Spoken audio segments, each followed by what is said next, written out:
भरतपुर रूपबाज कस्बे के सिरसोदा रोड स्थित गोयल रिसोर्ट में स्नेहलता शशिकांत वरिष्ठ के सहयोग से भागवत कथा का आयोजन करवाया जा रहा है, जिसकी कलश यात्रा शहर के सीताराम मंदिर पुराना बाजार से शुरू होकर मुख्य बाजार से होता हुए गोयल रिसोर्ट पहुंची, जहां पर कलश यात्रा में महिलाओं ने बढ़ चढ़कर हिस्सा लिया और भागवत कथा का रसपान श्रोता पंडित लक्ष्मी नारायण शास्त्री रुदावल वाले के मुख अरविंद से श्रवण कर सकेंगे। साथ ही में पंडित लक्ष्मी नारायण शास्त्री ने कहा कि भागवत कथा सुनने मात्र से मनुष्य का कल्याण हो जाता है।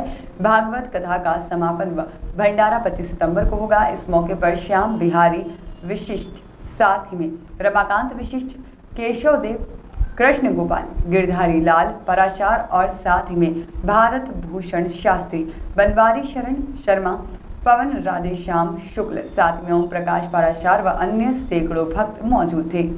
भरतपुर से कैमरा पर्सन मनीष शर्मा के साथ सतीश सारस्वत की रिपोर्ट। श्रीमद् भागवत के श्रवण से भक्ति, ज्ञान, वैराग्य प्राप्त होता है और जब ये तीनों चीज़ें प्राप्त हो जाती हैं तो संसार से त्याग अपने आप स्वयं ही हो जाता है। इस प्रकार यही सार है। सच्चे भागवत श्रवण करना जीवन के उपरांत मृत्यु को संवारने का एक विशिष्ट साधन है। जीवन की जैसे हम लोग तैयारी करते हैं, ऐसे ही मृत्यु को संवारने के लिए श्रीमद् भागवत कथा का श्रवण करना बहुत जरूरी है। यही मनीषियों ने हमारे लिए बताया, क्योंकि इस श्रवण से हमारा मन निर्मल होता है और जिसका मन निर्मल हो जाता है उससे भगवान की प्राप्ति बिल्कुल सुलभ हो जाती है। क्योंकि निर्मल मन जन सो मोह पावा, मोह कपट छल छिद्र न भावा। इस प्रकार इस उक्ति को हमारे बड़े बड़े मनीषी विद्वान लोगों ने भी कहा है।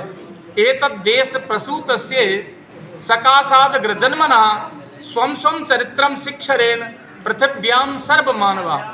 क्योंकि भारत को विद्वानों का गढ़ कहा गया है, क्योंकि विश्वगुरु भारत को माना गया है और यहाँ के जितने भी मनीषी हैं, जितने भी विद्वान हैं, उन लोगों ने विदेश के जितने भी विद्वान हैं उनको यही शिक्षा दी है कि हम भक्ति, ज्ञान, वैराग्य और त्याग अगर प्राप्त कर लें तो जीवन में हमारे जो 4 पुरुषार्थ हैं, धर्म, अर्थ, काम और मोक्ष, इन चारों पुरुषार्थों को प्राप्त किया जा सकता है। क्योंकि जैसे हर कार्य को करने का एक उद्देश्य होता है, वैसे ही मनुष्य जीवन का एक उद्देश्य है जो धर्म, अर्थ, काम और मोक्ष, ये हमारा उद्देश्य है। और इस उद्देश्य को प्राप्त करने के लिए हमको श्रीमद् भागवत का श्रवण करना ही चाहिए।